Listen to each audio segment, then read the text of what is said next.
भीम भैया जानते थे और हनुमान जी ये जानते थे कि पृथ्वी में गुरुत्वाकर्षण है और कहां से गुरुत्वाकर्षण है और कहां से नहीं है। इसका एक लिखित में प्रमाण लीजिए। प्रमाण क्या है कि जब राम रावण का युद्ध हुआ तो आपको पता होगा कि रावण के पास कुछ सेना थी, अमर सेना। अब जैसे आपने सुना होगा कि भगवान कृष्ण लड़े पांडवों की तरफ से और कौरवों की तरफ से भगवान श्री कृष्ण ने अपनी नारायणी सेना दी थी। कौन सी सेना दी ये तो पता है ना। अब जब नारायणी सेना दी तो नारायणी सेना अमर सेना थी, वो मर ही नहीं सकती थी। जब मर ही नहीं सकती तो मरे कैसे। तब आपको बताएं कि हनुमान जी राम रावण के युद्ध में जो रावण की अमर सेना थी उसे उठा उठा करके ऊपर फेंका कि तुम मरोगे तो हो नहीं, तो जाओ गुरुत्वाकर्षण के ऊपर रहना। तो उन्हें उठा उठा के ऊपर फेंका। तो हनुमान जी को ये पता था ना कि कहां ऐसी ही कथा सुनने के लिए चैनल को सब्सक्राइब जरूर करें। तो भीम भैया ने भी उनको उठा उठा के ऊपर फेंका। तो हमारे यहां पहले से महर्षि कणाद इत्यादि को आप पढ़ेंगे तो ये सिद्धांत जो न्यूटन का है ये कोई नया नहीं है। क्योंकि हम सनातनी अपने वेदों को पुराणों को पढ़ना छोड़ दिए, लंबे समय तक हम गुलाम रहे मुगलों के, अंग्रेजों के। तो उस गुलामी में हमारे गुरुकुलों को नष्ट किया गया। जब गुरुकुलों को नष्ट किया गया तो शिक्षा का हो गया अभाव। जब हो गया अभाव तो फिर जिसने जैसा कह दिया हमने वैसा मान लिया। क्योंकि हमारी शिक्षा को एक लंबी दूरी हो गई। 700 साल गुलाम था भारत। कितने साल गुलाम था? 500 साल। 500 साल मुगलों की गुलामी और 200 साल अंग्रेजों की। और इन दोनों की गुलामी में गुरुकुल नष्ट किए गए।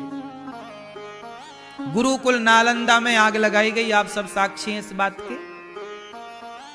इसलिए हमारी संस्कृति को तहस नहस किया गया ताकि हम उनकी कही हर बात को स्वीकार कर लें। उन्होंने कहा, डार्विन ने कहा कि हम बंदरों की संतान हैं। तो आपने पढ़ना स्टार्ट कर दिया। हमारे सिलेबस में पढ़ाया जाता है, भारत के सिलेबस में, कि हम बंदरों की संतान थे, हमारे पूर्वज बंदर थे। कैसे भैया हम वेद जानने वाले लोग कैसे मान लें कि हमारे पूर्वज बंदर थे? हमारे यहाँ तो पूरा उस दिन का इतिहास लिखित में मौजूद है जिस दिन संसार बना। जिस दिन पहले दिन संसार बना आज तक रिकॉर्ड है हमारे यहाँ। तो हम कैसे मान लें कि बंदर की संतान है? हम तो ये जानते हैं, हमारे प्रमाण मिलते हैं कि हम बंदरों की नहीं ऋषियों की संतान हैं। इसलिए हमारे यहाँ सबका गोत्र होता है।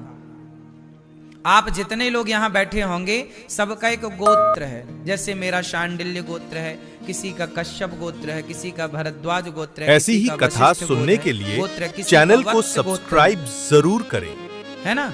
किसी का जमदग्नि है, किसी का इत्यादि है।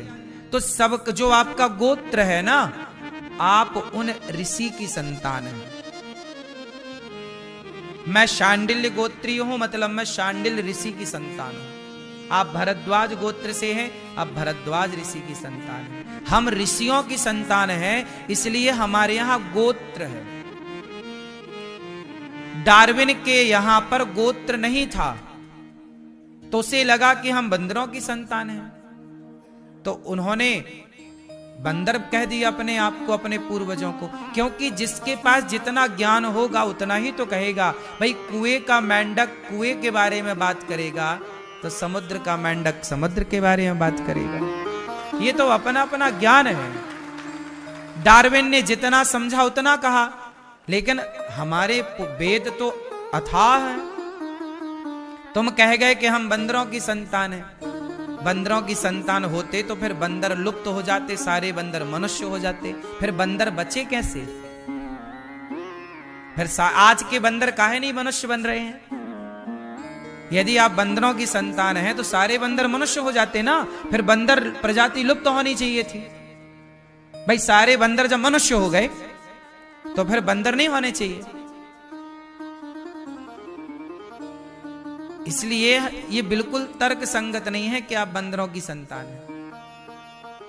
हाँ, डॉक्टरों की भाषा में मनुष्य की संरचना बंदरों की संरचना से कुछ कुछ मिलती है, डॉक्टरी मेडिकल साइंस के अनुसार, कि उसके भी हमारे जो भी दवाइयां होती हैं, रिसर्च होती है, डॉक्टर बंदरों पे पहले एक्सपेरिमेंट करते हैं, बंदरों पे सब, क्योंकि जो हमारा ब्रेन है ऐसे ही लगभग बंदर का है, जो हमारा पाचन तंत्र है, पेट है, ऐसे ही बंदर का पेट होता है, जैसे हमारी उंगलियां हमारे हाथ की संरचना है लगभग ऐसे ही बंदरों की होती है।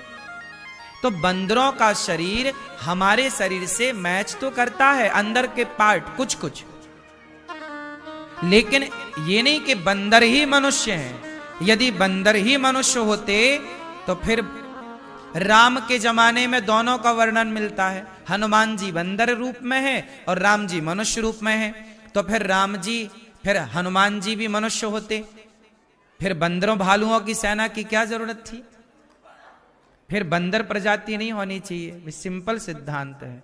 इसका मतलब है कि हम लोगों को गलत सलत जो बताया हम लोगों ने उसे मान लिया, क्योंकि हम गुलामी से गुजरे तो हमने उस गलत ज्ञान को भी एक्सेप्ट कर लिया, क्योंकि हमारे पास खुद का ज्ञान लुप्त हो चुका था। जो था उसे अब ऊपर आने में, विकसित होने में, पढ़ने में, पढ़ाने में लंबा टाइम लगता। तो उस लंबे टाइम पीरियड में जिसने जैसा कह दिया हमने ऐसी ही कथा सुनने के लिए चैनल को सब्सक्राइब जरूर करें। इसलिए हम सबसे ज्यादा ज्ञान को, इसलिए हम भारतीयों को विश्व गुरु कहा जाता है। हम भारत के लोग क्या हैं? विश्व गुरु।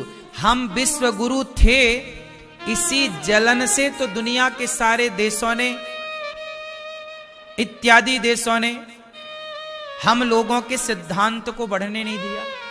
एक दूसरा उदाहरण आपको दूं, जैसे हमारे वेदों में उल्लेख मिलता है कि हमारे यहां विमान थे। क्यों जी? रावण ने सीता मैया को चुराया तो किस पर चुराया? किस पर हरण करके लिया? किस पर ले गया? मतलब हमारे वेदों में, हमारे पुराणों में विमान का जिक्र है। साइंस है। अच्छा, क्या बाइबल में कहीं जिक्र है? क्या कहीं कुरान में जिक्र है? नहीं। तो विमान तक के आविष्कार हम कर चुके थे।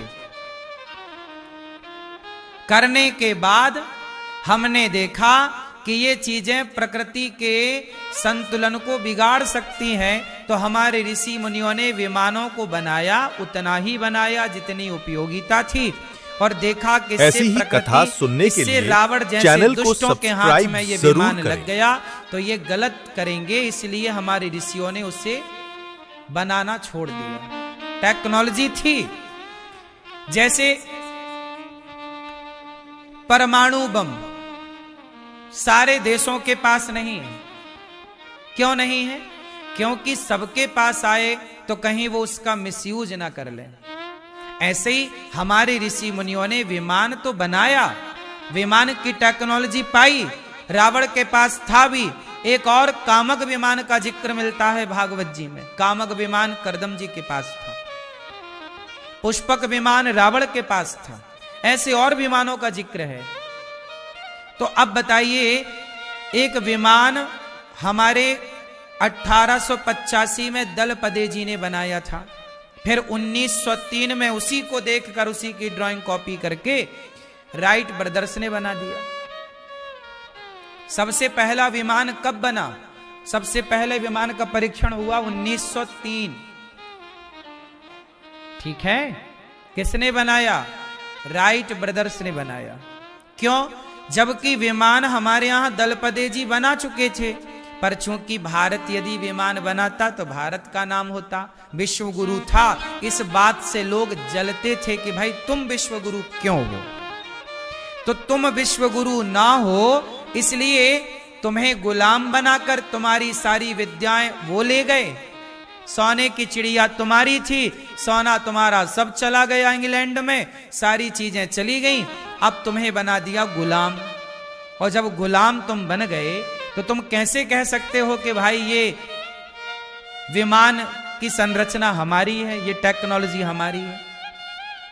फिर उन्होंने अपनी मोहर लगा दी कि नहीं भाई साहब ये हमारा है, तुम्हारा, पर मोहर उसकी लग गई तो नाम हो गया राइट ब्रदर्स का। ऐसा हुआ, छल हुआ हमारे साथ। आप लोग इस बड़े लेवल की बातें ना समझ पाते, ना ये आज के बच्चे सबको समझने की इच्छा रखते। आपके देश, अपने देश के साथ ना छलो, केवल गुलाम नहीं रहे हम केवल गुलाम रहे और हमारे सोने की चिड़िया चुरा कर ले गए, सोना ले गए, इतना ही नहीं था दोस्तों, मेरी माँ, मेरे भाइयों, हमारे देश को आज तक, आपको क्या लगता है आज आप आजाद हो गए? आजाद, आप आजाद हिंदुस्तान में हैं अभी वर्तमान में कि गुलाम हिंदुस्तान में? उत्तर दो। अभी आप आजाद हैं या गुलाम हैं? जोर से बोलो। आजाद हैं? आज भी आपके बच्चे गुलाम ही हैं। आज भी गुलामी वाली मानसिकता गई नहीं। उदाहरण से समझो, आज भी ये भारत आजाद, इसे आप कह रहे हैं, हम स्वतंत्रता दिवस मनाते भी हैं, ठीक है, लेकिन आजादी कहां मिली? आज भी आपके बच्चे जॉनी जॉनी यस पापा पढ़ रहे हैं। क्यों नहीं बच्चों को पढ़ाया जाता मातृ देवो भव पितृ देवो भव? जब आप वेद को जानने वाले हैं तो जॉनी जॉनी यस पापा क्यों पढ़ाया गया और अभी भी क्यों पढ़ाया जा रहा है? मातृ देवो भव क्यों नहीं पढ़ाते? पितृदेवो भव क्यों नहीं पढ़ाते? आज भी स्कूलों में, आज बताइए हमारे देश में जितने IAS हैं, IPS हैं, जो बड़े बड़े पदों पर CA बैठे हैं, कलेक्टर बैठे हैं, इत्यादि जो बड़े पद हैं, बताइए, वकील है, जज है, क्या आज जितने हमारे देश में जज हैं, वो जज जो बने वो भारत की पढ़ाई पढ़कर बने कि इंग्लैंड की पढ़ाई पढ़कर बने? बोलो। आज हमारे देश में जो शिक्षा प्रणाली है वो भारत के द्वारा लागू की गई शिक्षा है या अंग्रेजों के द्वारा लागू की गई शिक्षा चल रही है? हैं? नहीं। आज भी हमारे देश में जो शिक्षा चल रही है वो भारत की लागू शिक्षा नहीं है। अंग्रेजों ने जो सिलेबस बनाया था वही चल रहा। मैं काले ने सिलेबस बनाया था सबसे पहले। एक अंग्रेज था मैं काले, क्या नाम था? मैं काले नाम का एक अंग्रेज था। उसने ही संडे की छुट्टी लागू करवाई थी। संडे की छुट्टी क्यों होती है? सोमवार की, शनिवार की क्यों नहीं होती? क्योंकि जो क्रिश्चियन होते हैं वो संडे के दिन चर्च जाते हैं। तुम्हें मंदिर नहीं जाने दिया, लेकिन खुद ने अपने धर्म को प्रमोट करने के लिए अपने लिए फुल टाइम निकाला संडे का। संडे की छुट्टी आज तक लागू है। बोलो हाँ। जो पढ़ाई आप पढ़ रहे हैं वो भारत की पढ़ाई नहीं है। अंग्रेजों ने जो सिलेबस बनाया था, अंग्रेजों ने जो रूटीन बनाया था, आज आप उसी को फॉलो कर रहे हैं। बोलो हाँ। आज जितने भी हमारे यहां जज बनते हैं, इंजीनियर बनते हैं, ये सारे लोग वो पढ़ाई पढ़कर बनते हैं, इंग्लैंड की पढ़ाई। भारत की पढ़ाई पढ़कर नहीं बनते। कोई भी IAS IPS इंग्लैंड की पढ़ाई से बनता है। भारत की अपनी कोई पढ़ाई है ही नहीं। भारत की शिक्षा तो वेद है, पुराण है, उपनिषद है। हमारे यहां गणित, चलो बताओ, भारतीय गणित का नाम बताओ। सब पढ़े लिखे आप बैठे हैं, बताओ भारतीय गणित का नाम बताओ। है? वैदिक गणित। हमारी जो गणित है, कौन सी गणित है? उस वैदिक गणित के ही जानकार थे आर्यभट्ट। इतने बड़े जानकार हुए आर्यभट्ट के दशमलव और शून्य दिया, तब दुनिया ने आगे बढ़ना सीखा। जिस गणित के बल पर आर्यभट्ट ने दुनिया को दशमलव और शून्य दिया, आज वो गणित भारत में नहीं पढ़ाई जाती। ये भारत का दुर्भाग्य है। और हमारी जो वैदिक गणित है ना, इतनी, आज का जो सीए है, सीए जो हिसाब किताब संभालते हैं, ये सीए आज इंग्लैंड की पढ़ाई पढ़कर बनते हैं सीए, कोई भारत की थोड़ी वैदिक गणित पढ़ के बनते हैं। अब बताओ, क्या हमारे देश में मैनेजमेंट नहीं था? सुनने के लिए क्या सीए की पढ़ाई नहीं थी? पढ़ो, बनो सीए, पर इंग्लैंड के हिसाब से क्यों, भारत के हिसाब से बनो। भारत की वैदिक गणित पढ़कर बनोगे तो आप कितने विद्वान हो जाओगे आप। अब सोचो, हमारे यहां की शिक्षा के एक समूचा उदाहरण देता हूं, सुनो। इंची टेप होता है, सब जानते हो इंची टेप। स्केल होता है अपने पास, है ना, सबके कंपास में स्केल होता है, उससे हम लोग नापते हैं ये कितने इंच का है।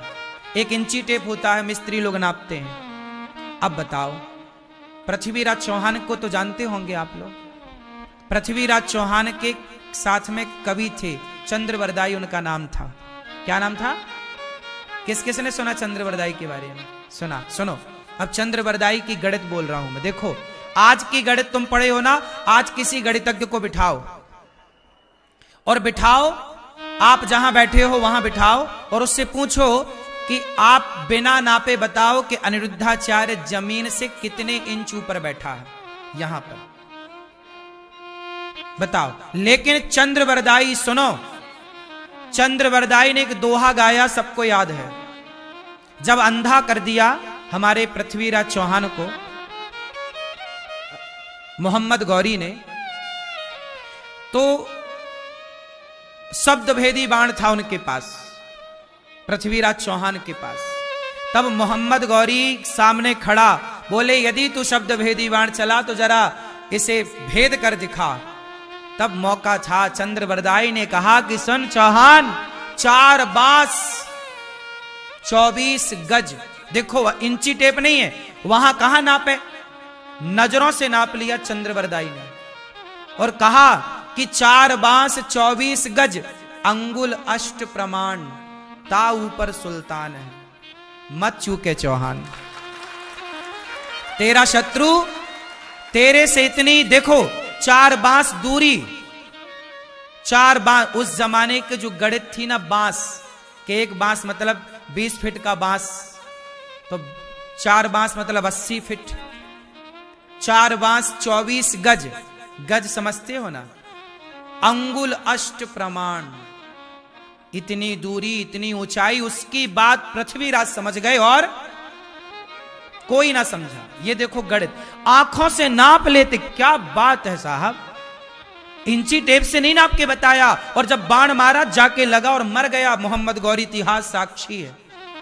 अब कोई इंजीनियर आंखों से नाप के बताए?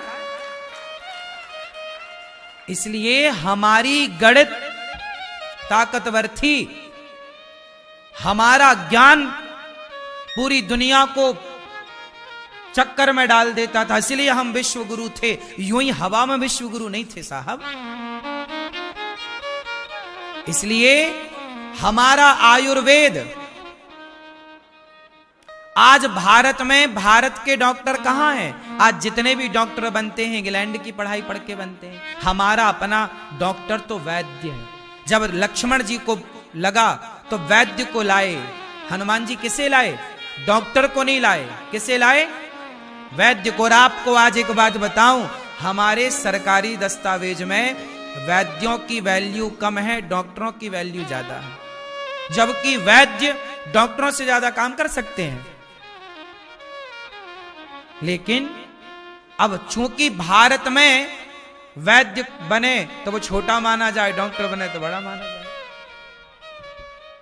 आयुर्वेद को प्रमोट नहीं किया, वो तो अब वर्तमान की सरकार आयुर्वेद को आगे बढ़ा रही है, वरना आयुर्वेद तो बिल्कुल जीरो सा हो गया था, जबकि वो हमारी विरासत है। बोलो हां। इसलिए अपने देश को समझो, अपनी भारतीय विधाओं को जानो। आज जितने भी जज बनते हैं, जज न्याय किसके आधार पर करते हैं? पहले का न्याय कैसा था?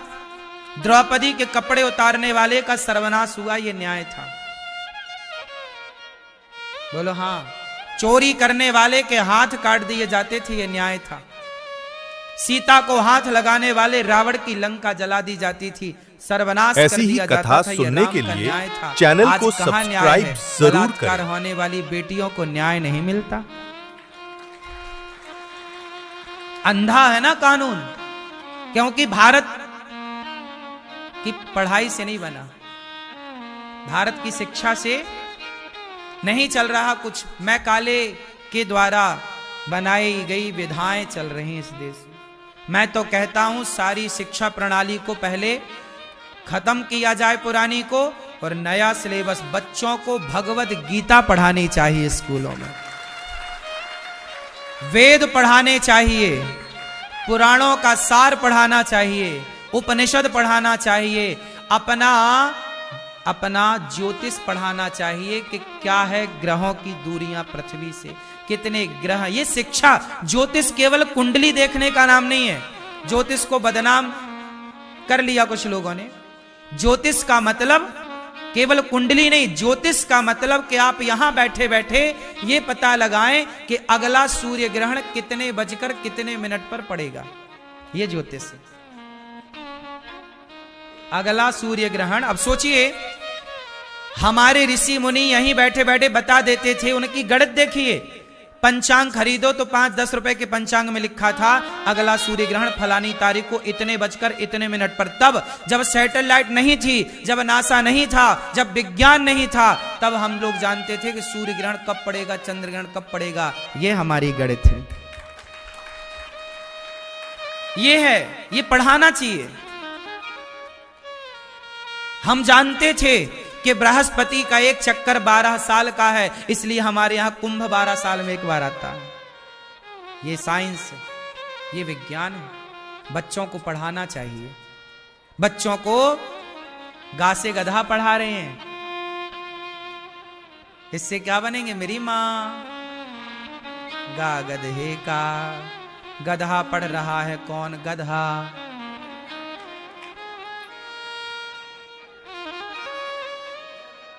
मां मछली का, गा से गणेश सही है, लेकिन गणेश नहीं पढ़ता, गा गणेश का नहीं, गा गधे का। गधा बनना, गणेश किससे बनना? मां मछली का, मां मंदिर का क्यों नहीं? आजकल बच्चों को स्कूल में पढ़ाया जाए कि हम बचपन से पढ़ाओ कि आप को नौकरी नहीं कर। आजकल की पढ़ाई क्या बना रही है तुम्हें? नौकर। सारे पढ़े लिखे लड़के खड़े हैं लाइन में, नौकरी चाहिए। आज यहां मैं वैकेंसी निकाल दूं कि मुझे 100 लड़कों की जरूरत है और 25,000 रुपए तनख्वाह मिलेगी। 100 लड़कों को बोलूंगा तो कम से कम 10,000 लड़के भी आ जाएं।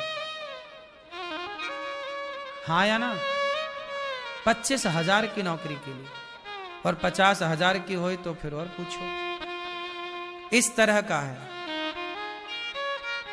तुम्हारी पढ़ाई ने तुम्हें नौकर बना दिया, जबकि हमारे यहां चंद्रगुप्त ने पढ़ाया, चाणक्य ने पढ़ाया चंद्रगुप्त को, तो चंद्रगुप्त को नौकर नहीं सम्राट बनाकर बिठा दिया चाणक्य ने। यह शिक्षा है।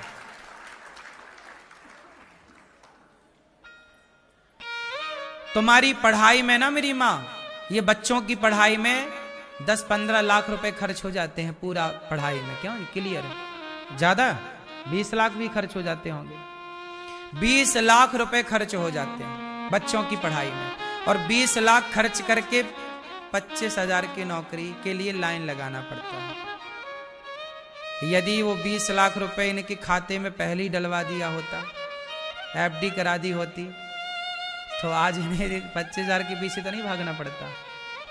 पढ़ाई का मतलब मेरी माँ ना तो पैसा, पढ़ाई करती है नहीं कि मैं नौकर बनूं पैसे के पीछे भागूं। पहले के लोग पढ़ते क्यों थे? आज मुझे आप लोग ये बताओ कि पढ़ते क्यों थे? पढ़ाई क्यों जरूरी है? पढ़ाई नौकरी करने के लिए जरूरी है? पढ़ाई पैसा कमाने के लिए जरूरी है? या पढ़ाई आत्मज्ञान के लिए होती थी? पढ़ाई का अर्थ था आत्मज्ञान। पहले के लोग पढ़ते इसलिए नहीं थे कि मैं पढ़ के पैसा कमाऊंगा, पहले के लोग पढ़ते इसलिए थे कि मैं पढ़कर आत्मज्ञानी बनूंगा, अपने को जानूंगा, संसार के प्रपंच से बचूंगा। और आजकल पढ़ लिख कर वो प्रपंच में ज्यादा उलझता है। पढ़ाई का मतलब पैसा कमाना था ही नहीं। पढ़ाई का अर्थ था प्रभु को पाना, ज्ञान जरूरी था, ईश्वर को पाने का ज्ञान। पैसे कमाओ अपने ज्ञान से, मेहनत करो, नौकर नहीं। मेरा उद्देश्य है आप मालिक बने। ऐसा पढ़ो, इतना बढ़िया पढ़ो कि पढ़ाई आपको नौकर ना बनाए, मालिक बनाए। सही है। और ये हमारे यहां था। गुलामी के बाद बहुत नुकसान हुआ है। नुकसान ये हुआ, मानसिकताएं बदल गई। आज की पढ़ाई लिखाई इतनी ज्यादा हावी हो गई बच्चों पर के वो बच्चे पढ़ने लिखने के कारण आत्महत्या करने लग गए। इतना तनाव है बच्चों में, पढ़ाई का लोड, के नंबर ना आने पर बच्चे आत्महत्या कर लेते हैं। अभी एग्जाम होने वाले हैं या चल रहे हैं, 10वीं 12वीं, अब ये परिणाम आएगा ना, नंबर कम आएंगे। कुछ बच्चों ने, आपने हर साल सुना, आत्महत्या कर ली। मैया अपने बच्चों को पढ़ाओ, लेकिन उन्हें नंबर लाने का दबाव ना बनाओ। पढ़ाओ, मन लगा के कोचिंग दो, पढ़ाओ, अच्छे संस्कार दो, नंबर आएंगे, उनकी मेहनत करें। ये ना तुम दो कि नहीं इतने ही लाना है, नहीं लाया और तुमसे डर के कि मैं माँ को क्या बताऊंगा, और उसने यदि आत्महत्या का कदम उठाया तो क्या करोगी बाद में फिर नंबरों का। सही है। इसलिए बच्चों के लिए नंबर ही सब कुछ नहीं है। क्यों, बात सही है कि गलत है? पढ़े लिखे लोग, ज्यादा नंबर वाले लोग, ठीक है, लाओ नंबर, पर ये इसका मतलब ये नहीं कि कम नंबर वाला कुछ नहीं कर सकता। कम नंबर वाला भी बहुत कर सकता है। हमारे पास नंबर नहीं है, हम कम नंबर लाए, हम फेल हो गए, इसका मतलब ये छोड़ी है कि हम इतिहास नहीं रच सकते। एक और उदाहरण देता हूं। हमारे भारत में एक राज्य है उड़ीसा। एक उड़ीसा में एक सज्जन है आज भी। मैं देखो सारे पढ़े लिखे लोग और जितने लोग मेरी बात समझ रहे हैं उनके लिए, तुम नहीं पढ़े लिखे या पढ़े, दोनों के लिए मेरी बात, पढ़ाई नंबर ही महत्वपूर्ण नहीं होते। मैं सिद्ध कर रहा हूं इस बात से। हमारे भारत में उड़ीसा है, उड़ीसा में एक आदमी है, नाम है हलधर नाग। क्या नाम है? हलधर नाग। अभी उन्हें राष्ट्रपति जी ने एक पुरस्कार दिया, सम्मान दिया देश की ओर से। वो हलधर नाग जानते हो कितना पढ़े हैं? 3री तक। गूगल करना मिल जाएगा। कितना पढ़े हैं? जोर से सुनो, अपने लड़का छोरा छोरियों को बताना ये बात। 3री तक पढ़े हैं हलधर नाग, 4थी नहीं पढ़े, 5वीं नहीं पढ़े, कोई डिग्री नहीं है, लेकिन उनकी लिखी कविताएं इतना प्रभाव डाल रही हैं समाज में कि उनकी लिखी कविताएं, उन पर लड़के लड़कियां PhD कर रहे हैं उनकी कविताओं पर। उनका लिखा साहित्य पढ़ाया जा रहा है और उन्हें राष्ट्रपति जी ने इस बात के लिए पुरस्कार दिया, पद्मश्री दिया। जरूरी नहीं है कि मैं नंबर लाऊं तो ही नाम कमाऊंगा, इज्जत कमाऊंगा, पैसे कमाऊंगा। नहीं मेरी माँ, आपकी काबिलियत, आपके बच्चों की काबिलियत नंबर से अलग है। नंबर डिसाइड नहीं करता कि मेरी काबिलियत क्या है। ये तो मूर्खों ने बना रखा है सिद्धांत कि नंबर डिसाइड करेगा कि काबिलियत क्या है। अरे काबिलियत डिसाइड करेगी कि नंबर क्या है। नंबर क्या डिसाइड करेगा कि काबिलियत क्या है? क्या कहते हो? टाटा, बिड़ला, अडानी, अंबानी, कौन इनके नंबर पूछ रहा है? और सारे ज्यादा नंबर वाले इनके घर में नौकरी कर रहे हैं।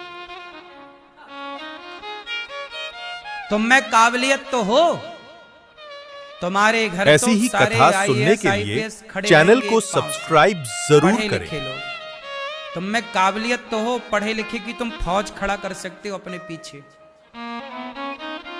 पढ़े लिखे पैसों में मिलते हैं, काबिलियत पैसों में नहीं मिलती साहब, काबिल तो बनना पड़ता है।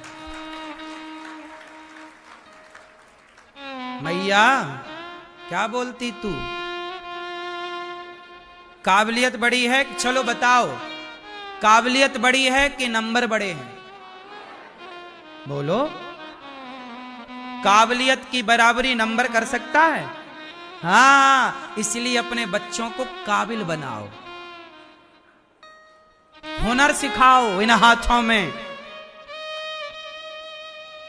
हुनर है तो सब है, नंबर का खाक, नंबर वाले सब आलू टमाटर तौल रहे हैं। ये भी काम है, हम कह नहीं रहे हैं इसको बुरा, सब सही है, लेकिन नंबर के पीछे ना बच्चों की जान ना लो। मेरी मां नंबर के चक्कर में ना बच्चे बेचारे गधों की तरह भाग रहे हैं। इतना बड़ा झोला टांगे सवेरे शाम कोचिंग, ना बच्चे खेल पा रहे हैं, ना बच्चों के सो पा रहे हैं। सवेरे से मम्मी 5 बजे 6 जाग बेटे स्कूल जा, और सवेरे नींद आती है बिंदास। और स्कूल वालों को भी पता नहीं सरकार क्या कर रही है, भाई सवेरे से स्कूल लगने ही नहीं चाहिए। सवेरे बच्चों को तो सोने का टाइम है ना बच्चों का, भाई बचपन ही तो सोने का है भाई, एक एज बाद तो फिर नींद भी नहीं आती। क्यों मेरी माँ? ठीक है सवेरे का जागना अच्छा है, लेकिन बच्चों को तो देखो 5 साल 10 साल तक के बच्चों को तो छूट है। 10 साल तक के बच्चे तो सवेरे थोड़ा देर से भी जागे तो उनके लिए कोई अपराध नहीं है। क्यों जी, बात सही है? लेकिन उन बच्चों को भी जगा जगा के स्कूल में जाके सो जाते हैं।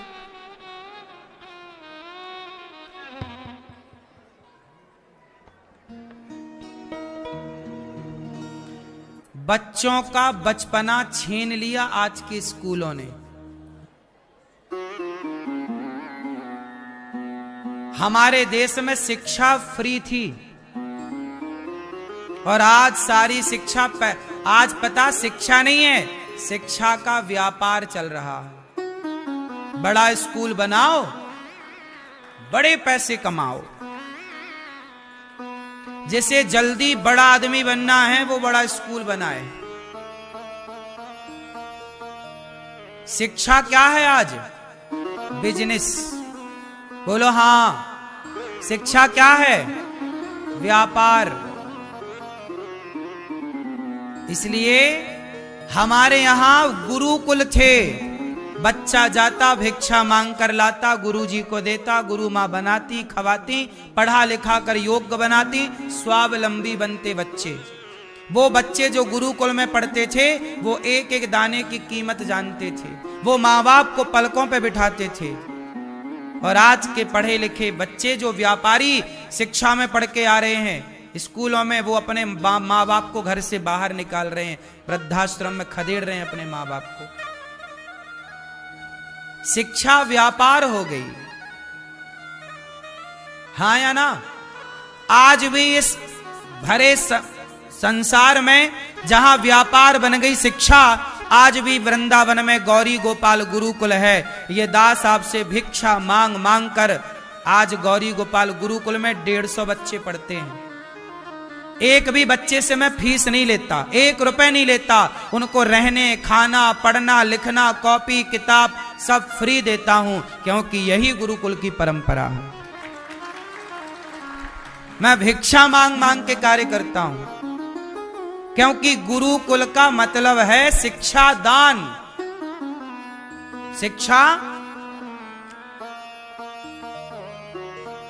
शिक्षा पैसों में कम मिलती थी साहब।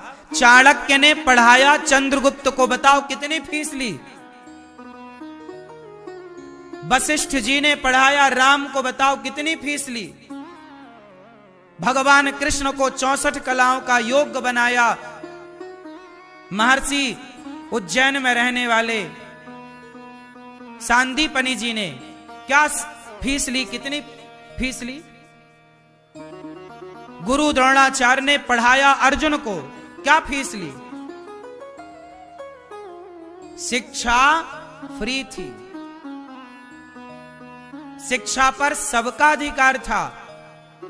ये भी अंग्रेजों ने और मुगलों ने थोप दिया कि शिक्षा हिंदुओं के यहां सनातन में शिक्षा पर भेदभाव, हमारे यहां कभी भेदभाव नहीं था। जिस स्कूल में, जिस गुरुकुल में राम पढ़ते थे, उसी गुरुकुल में निषाद राज भी पढ़ते थे। पहले थे गुरुकुल, बाद में बने यीशु कुल। क्या बने?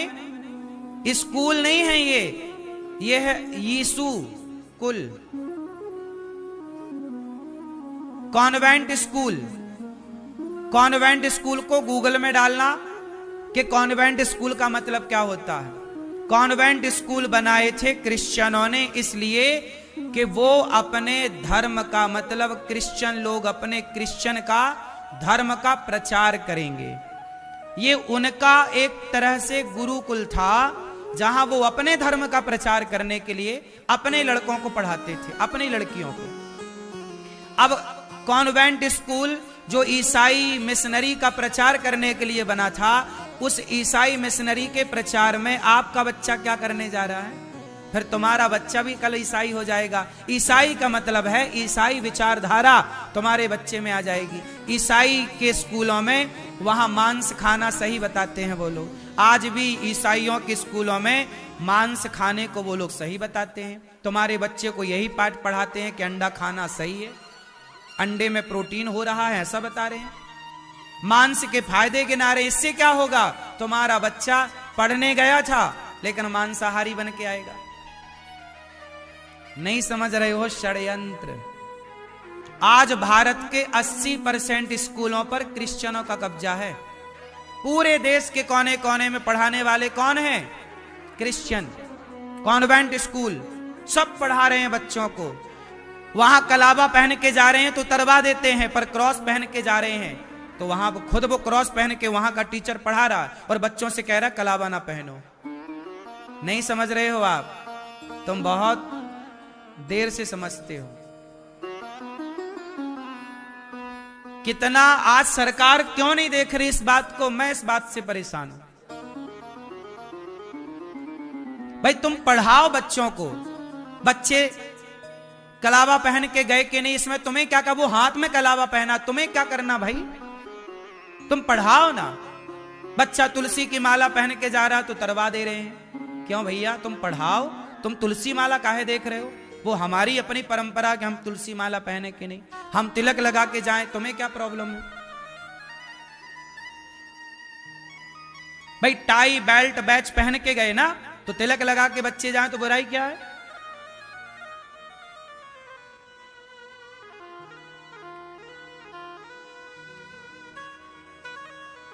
सबसे बढ़िया है इस देश में सिख। हमारे सिख भाइयों ने अपनी पगड़ी नहीं उतारी। आज वो चाहे पुलिस में जाएं, सेना में जाएं, स्कूल में जाएं, लंदन जाएं, अमेरिका जाएं, सिख के माथे पे क्या है? पगड़ी। उन्होंने नहीं छोड़ा अपनी परंपराओं को। उनके गले में कटार है। परंपराएं इतनी मजबूत हैं उनकी, पगड़ी नहीं छोड़ी। पर तुमने तुलसी छोड़ दी, गले में तिलक छोड़ दिया, शिखा कटवा दी, धोती कुर्ता पहनना छोड़ दिया। तुम्हारी अपनी परंपराओं में तुमने किस परंपरा का निर्वहन किया है ये तो बताओ। भारत में रह करके तुमने कौन सी भारत की परंपराओं को माना है? किस परंपरा का तुमने सम्मान किया है? एक बता दो। एक परंपरा का नाम बताओ जिस परंपरा का तुमने पालन किया है ठीक से। कब कब तुम तिलक लगाते हो? कब कब भारत का पहनावा धोती कुर्ता है? कब कब तुम धोती कुर्ता पहनते हो? पैंट शर्ट तुम्हारा पहनावा नहीं है। महाराणा प्रताप लड़े तब पैंट शर्ट पहन कर नहीं, धोती कुर्ता पहन कर लड़े। कैसे रहेगा ये विश्व गुरु? तुमने हाय हालो शुरू कर दिया, तुमने जय श्रीमन नारायण जय श्री कृष्णा छोड़ दिया। हर हर महादेव का गुंजार होता था, जय श्री ऐसी ही कथा सुनने के लिए चैनल को सब्सक्राइब जरूर करें। राधे राधे, जय श्रीमन नारायण, सब खत्म हो गया। हाय हाय, गुड मॉर्निंग, गुड आफ्टरनून, हाय, सब हाय हाय चल रहा है। पढ़ लिख गए हो, बताओ तुम कौन सी परंपराओं का पालन कर रहे हो? बता दो एक।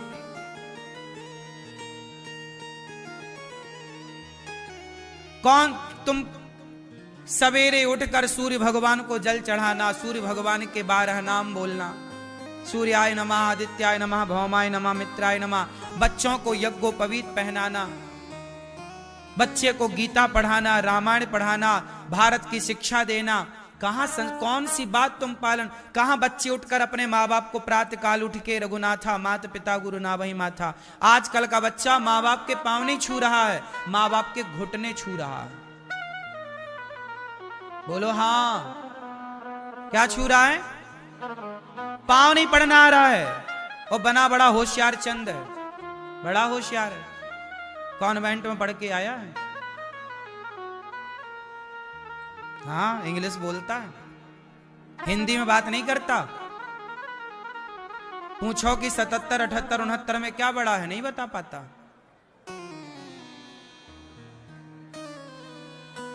बड़ा पढ़ के आया है। हिंदी बोलने में शर्म आती है, इंग्लिश बोलने में अपने आप को गौरवान्वित महसूस करता है। इंग्लिश भी बोलो साहब, मना ही थोड़ी है, पर अपनी हिंदी से तो प्यार करो, अपनी मातृभाषा से तो प्यार करो।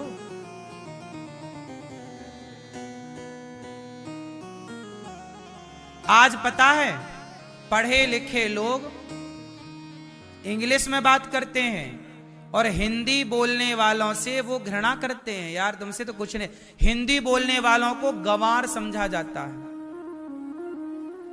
हिंदी बोलने वालों को गंवार समझा जाता है, और वो मैडम भले पढ़ लिख कर इंग्लिश बोल रही, भले वो कुत्ते से मुंह चटवाए, उसे बड़ा विद्वान समझा जा रहा। अरे पढ़ी लिखी है, मॉडर्न है।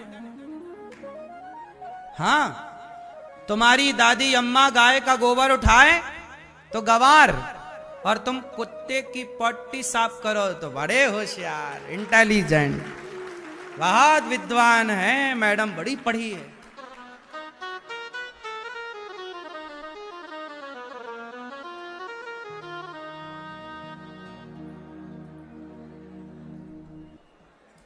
हम सतुआ खाएं, सत्तू जानते हो? हम सतुआ खाएं तो गंवार, और तुम पिज्जा बर्गर सड़ी रोटी खाओ तो बड़े मॉडर्न है ये। पिज्जा बर्गर खा के सत्यानाश कर रहे हैं किडनी लीवर का, और हम सतुआ खा रहे हैं तो गंवार। नालायको, सतुआ अमृत है। सतुआ जानते हो? कितने लोग जानते सत्तू? हाँ, सब अच्छा जानते हो, नहीं तो लोग जानते ही नहीं। सत्तू खाएं आज कोई तो लोग क्या, अरे गंवार क्या खा रहा, और पिज्जा खाए तो मॉडर्न है। देख तेरे संसार की हालत क्या हो गई भगवान, कितना बदल गया इंसान। किसको कहें, कितना कहें, क्या क्या कहें।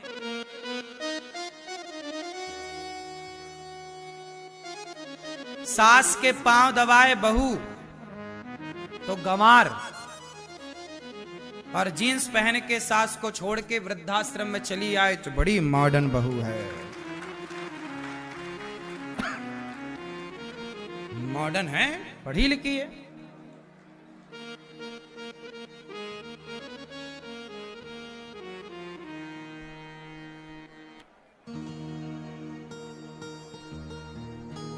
भारत को तुम समझ ही नहीं पाए। भारत को समझने के लिए ना शहर से निकलकर गांव में जाना पड़ेगा। भारत शहरों में नहीं रहा, अब भारत तो गांव में है। कहां है भारत? गांव में। परंपराएं, आज भी परंपराएं गांव में निभाई जाती हैं सब चीजों की। आज भी परंपराएं हैं, आज भी परंपराएं हैं। अभी मैं एक दिन एक वीडियो फोटो देख रहा था सोशल मीडिया में। एक लड़का बारात लेके दुल्हन लेने जा रहा था। तो हमारे भारत में एक परंपरा रही है कि जब लड़का जवान हो जाए और उसके विवाह के लिए वो बारात लेकर जाए तो माँ अपना दूध पिला के भेजती है। 25 साल का लड़का है, माना कि 30 साल का लड़का है, और जब तुम शादी करने जाओगे ना तो तुम्हारी माँ तुम्हें अपना दूध पिला के भेजेगी। जरा सा नेंग करती है अपने पयोधर को, अपने स्तनों को तुम्हारे मुंह में देकर, और वो दूध पिलाने का नेंग पूरा करती है। आप में से कितने लोगों के यहां ये परंपरा आज भी है कि दुल्हा जब बारात लेकर दुल्हन लेने जाता है तो मां क्या करती है? उसे अपना दूध पिलाती है। क्यों? तो किसी ने फोटो खींच के डाल दी होगी सोशल मीडिया में कि मां दूध पिला रही है, और फोटो खींची और सोशल मीडिया। अब उसकी कमेंट मैंने जब देखी तो लोग कह रहे हैं देखो ये क्या है, अश्लीलता है।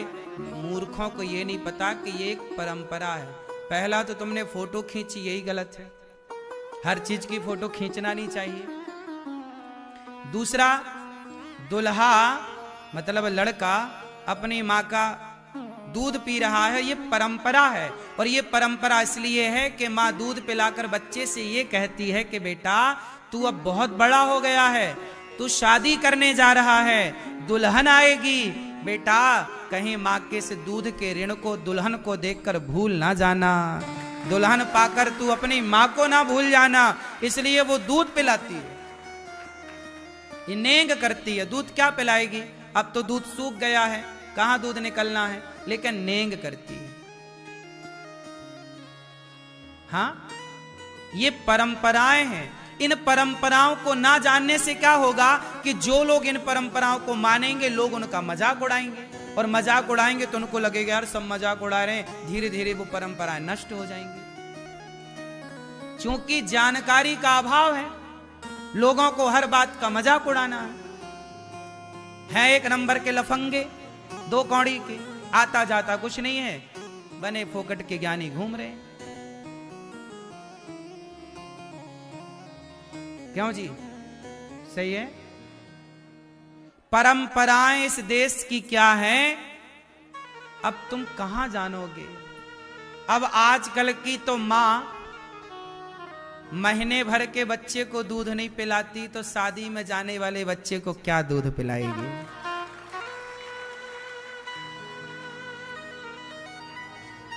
पता है आपको, आजकल की मम्मियां कमाल करती हैं। बच्चा पैदा ऐसी ही कथा सुनने के लिए चैनल को सब्सक्राइब जरूर करें। खराब ना हो जाए सब सिस्टम।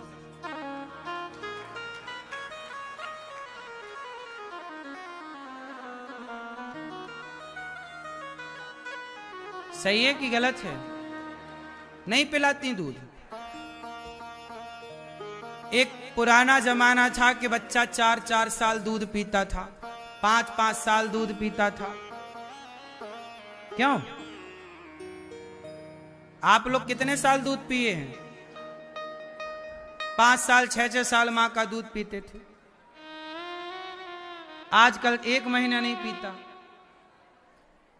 तो ये सब बदल गया, परंपराएं खत्म। अब इसलिए आजकल मां बच्चे से अटैच नहीं है, तो फिर बच्चे भी मां से अटैच नहीं है।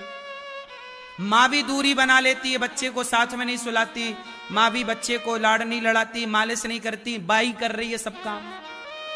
पहले की माँ बच्चे को समय निकाल कर, यशोदा मैया कन्हैया को इतनी नौकरानियां, इतनी दास दासियां, पर यशोदा मैया खुद लाला के पांव में तेल लगाती, नहलाती, धुलाती, खुद मालिश, खुद खवाती, कन्हैया की सेवा खुद करती। जब आप बच्चों को समय देंगे तो वही बच्चे बुढ़ापे में आपको समय देंगे। हम लोग समय दे रहे हैं अपने माँ बाप को, हम बात मान रहे हैं आज भी अपने माँ बाप की, आज भी इज्जत कर रहे हैं, क्योंकि हमारी माँ ने हमें दूध पिलाया है, हमें लाड़ लड़ाया है, हमें बहुत प्यार किया है, तो हम उस प्यार के ऋणी हैं, अब वो हम चुका रहे हैं। और ये तो सबको चाहिए कि आप अपने माँ बाप का प्यार का ऋण चुकाओ, चुकेगा नहीं पर दो, माँ को प्यार दो, बाप को प्यार दो, चुकाओ।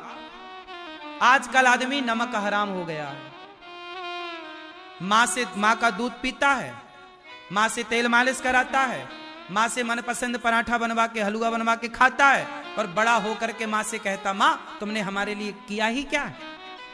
नालायक कहीं का।